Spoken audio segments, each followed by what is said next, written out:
All right. First to the floor. I'm joined by Sam LaFrance of How About Them Celtics. Celtics win. No 3-game losing streaks for the Boston Celtics. No Drew, no KP. And as you astutely pointed out in the playback stream just now, Sam LaFrance, no Jason Tatum either tonight, it felt like. But somehow the Celtics get a big win against the Denver Nuggets. Yeah, I mean, not a great Tatum game. Tatum actually, aside from Friday, hasn't been like the best scoring the basketball since the break. I just think he's seen like a little bit more attention, which has thrown him off. But, I don't really care. They won today. They lost when he had 46, but doesn't matter to me. I'm happy that they won this game. I'm happy that they closed this game. It didn't look like it was going to be a win the entire way. I think we kind of felt like it could be another just fumbled loss. And they did. Shout out to Derrick. Shout out to Al. Those boys showed up to win. Whew, yeah, fourth game in 6 nights. This is a tough stretch right now. We obviously joked about no Tatum, but you haven't had Drew or KP really for any of these games. I don't know what type of illness KP is dealing with at the moment. Like, he played in the Pistons game, and it was one of his worst games of the season. So I don't know if it was 2 separate illnesses or he just isn't recovering well from whatever it is. Drew has the mallet finger thing. But the minutes have been getting racked up here. So like, a big game against the Raptors, where you play a lot of minutes, then the Pistons, and then obviously the Cavs game. So to get a win tonight against a really fucking good team, arguably the second best team in the Western Conference, is a big deal, man. Like, I thought both ends, they were really good. They blew. I guess you can't say they blew a lead because they won the game, but they did have 2 big 20-point leads that got whittled away. It never got below 4 points though, Sam. Did they ever trail in this game, or was this wire to wire? They might have been down at the very, very beginning. Lead changes 2, so I'm guessing it would have been right at the beginning. Yeah, so they did a very good job of maintaining control of this game. We saw the Celtics do a lot of this last season in the regular season en route to their Banner 18 win, and we almost saw it on Friday. Like, I thought we were going to see another, I forget what I called them, bend don't break Celtics performance. Mm-hmm. Like, they did it, they rebuilt the lead, but they just weren't ready for the second push. And today they were ready. They continued to respond when Denver got close. Very proud of them for that. I'm proud of them for doing that without Porzingis, without Drew, without the best version of Tatum too. Like, this was a really, really good Jaylen game. It came at like the perfect time for a really, really good Jaylen game too. Even when we talked about it in the playback, the shots he was getting at the end of the game, even though they weren't going in, were great looks. Like, he did a great job of taking advantage of the Jamal Murray mismatch going right through his chest. And if you remember last year, the first time that I really said and took away from a game, like, holy shit, Jaylen has turned his game up to a new level after the All-Star break, was the game in Denver when he had 1 billion points. He scored them all playing bully ball. He was only 6 of 15 today. I guess he wasn't as good as I thought, but he did a really good job of getting to his spots at the very least. He also had a good assist game. Yeah, man, I thought Jaylen had a ton of nice passes, nice plays. It's funny. Jaylen, I always feel like, doesn't get credit for all of his turnovers, and tonight it felt like the opposite, in that he had 5 turnovers, but it didn't feel like he had 5 turnovers. Yeah, you said it. Look, he still had 22 points on 15 shots, so very efficient, thanks to getting to the line 9 times and knocking down 8 of them. Free throws for Jaylen Brown. He's in a hot streak at the moment. I thought he was our best player tonight. Defensively, pretty solid. Getting on the boards and some really nice passes. But yeah, Jaylen, and you needed it in a night where Tatum didn't have it, which has been incredibly rare, especially lately. I think he's in line to maybe win Player of the Month for February. Kind of, I think it's between him and Cade Cunningham. So, and obviously coming off like maybe his best game of the season despite the loss in the Cavs game. He may have been due to considering how much of a load he's been carrying lately. But to survive that, and for Jaylen, man, this is what has made this team special for so long, is that you have 2 of these guys. And Jaylen hasn't had the best season.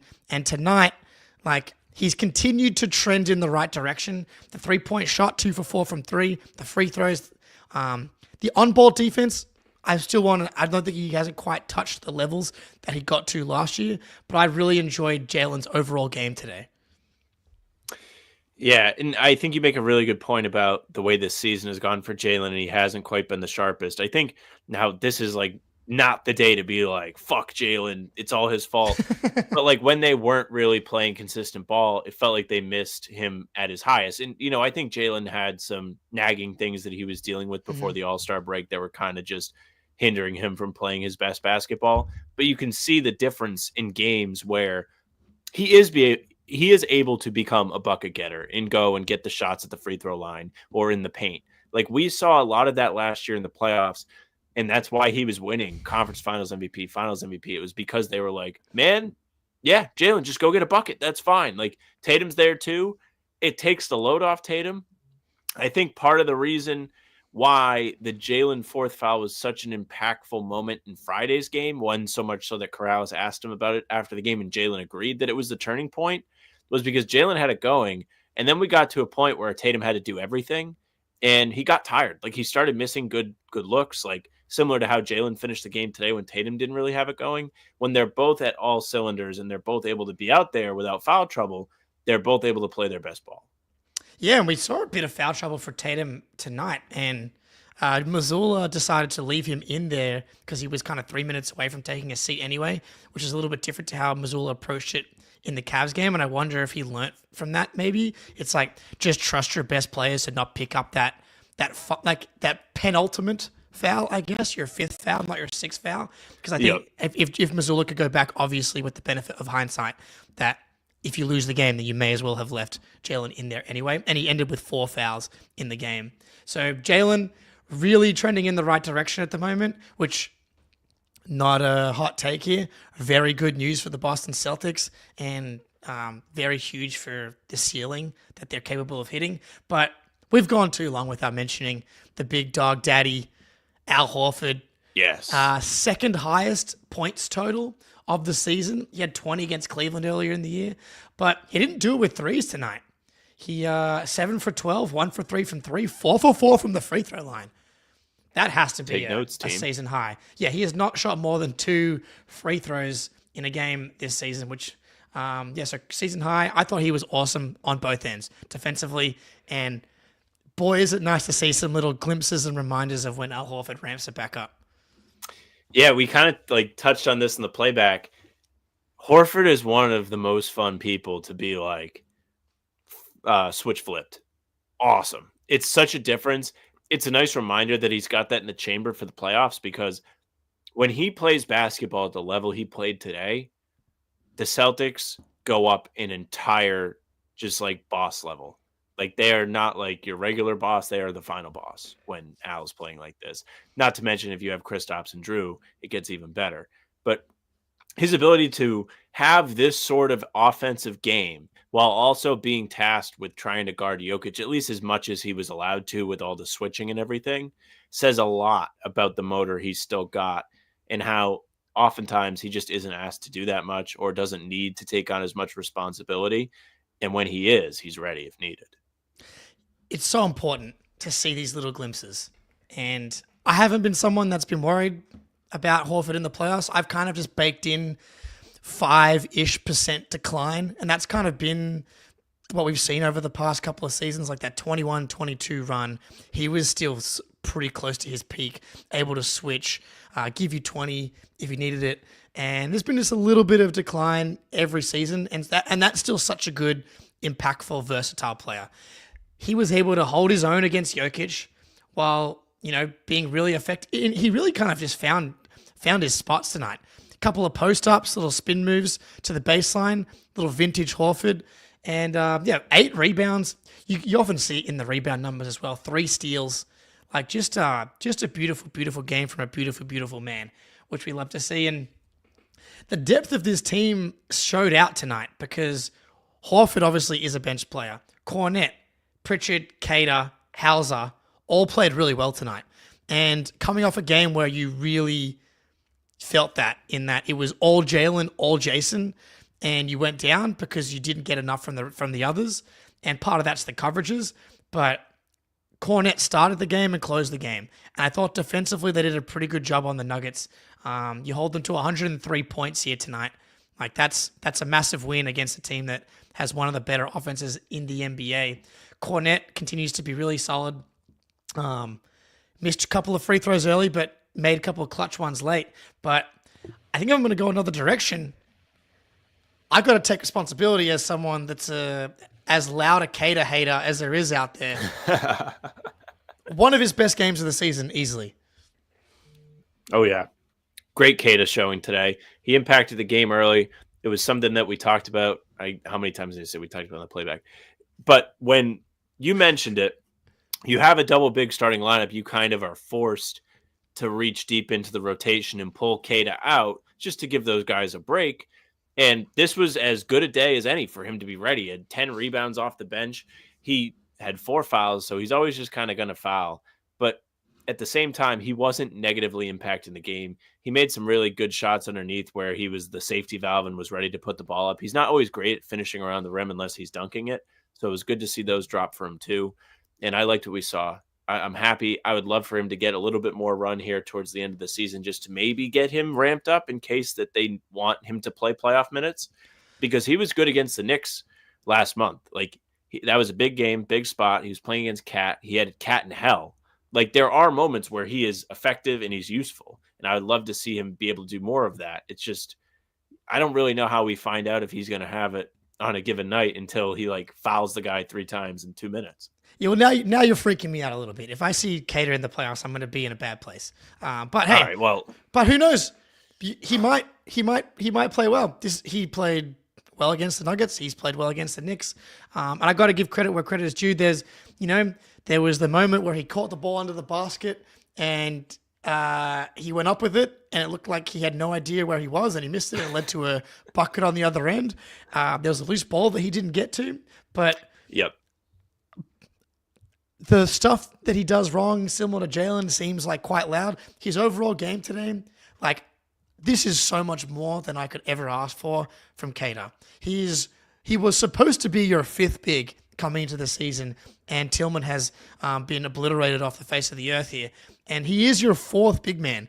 And if your 4th big man can give you a good game against the Denver Nuggets, that's a fucking miracle.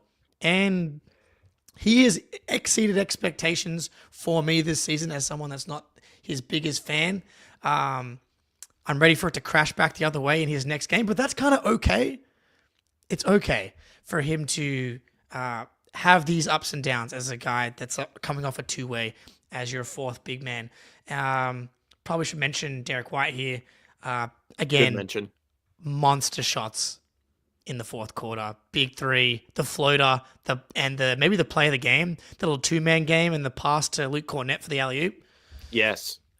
He was huge, man. I don't know if I can pull up the quarter-by-quarter stats just yet. I don't know if NBA.com will have it available for me. But it felt like he was the entire offense when they needed a bucket in the 4th quarter. I said it to you. I think that him handling the ball late in games is something that we need to see more of. We didn't really see a whole lot of it against Cleveland. He was confident shooting the ball in these spots. He wasn't afraid of the moment. He hasn't been afraid of the moment all season. He's been a 4th quarter guy. He's always ready when his number's called. Today, to see him get a little bit more responsibility as the ball handler, you mentioned the play where he hits Luke for the alley-oop. He created that. I don't even know if it was a pick and roll type thing. He just took the guy off. I think it was Jokic off the dribble, which is, taking Jokic off the dribble is taking Jokic off the dribble, I guess. But he still made the read, broke down the defense, and put the ball up. And the Celtics having another guy that can break down a defense consistently in the clutch is going to make them that much more dangerous for teams in the playoffs. So they need to do this for Derrick more, get him comfortable, which he seems to be, but get him as comfortable as possible. I loved it. Yeah. I loved the hustle. I loved all of it. Yeah, I do think that was a theme of the game. Like, things weren't going awesome for this team at times, and they never let go of the we're playing hard rope. They got to a lot of loose balls. Jaylen had that awesome block on Christian Brown, and Tatum was right there to get the rebound. Like, as bad as Tatum's game was, he still had 11 rebounds and 7 assists. The 6 turnovers is making my eyes bleed.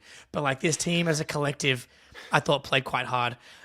We'll get out of here in a second. We've got late night tonight with Spoody and Ben, the triumvirate, returning tonight. Nice. Very exciting. Make sure you like the stream while you're here before we leave. But Sam, is there anyone else quickly to mention before we get out of here? got some important makes from Pritchard this game. He gave them a nice boost early, especially after Friday night. He wasn't that great against Cleveland. Happy to see him looking comfortable, taking transition threes, pulling up, looking like the peak Pritchard that we've seen all season long. I mean, we mentioned the bench. Just everybody that came in was very solid. Torrey Craig could have been better, I guess, but happy with this. Very happy. Didn't have as high of expectations today, but they took care of business. Yes. Play Jordan Walsh instead of Torrey Craig, I think, is the takeaway from the Torrey Craig minutes so far. Sam, thank you for joining us. Everyone, you're right here. Just fucking move your mouse right over and hit the like button before you leave. We got 130 watches, less than 30 likes. Get in there, hit the like button. Catch How About Them Celtics tomorrow morning, 5 a.m., the pod that will be released. Sam, it's always a pleasure. We'll be back tonight in an hour or so. Everybody, till next time, go Celtics.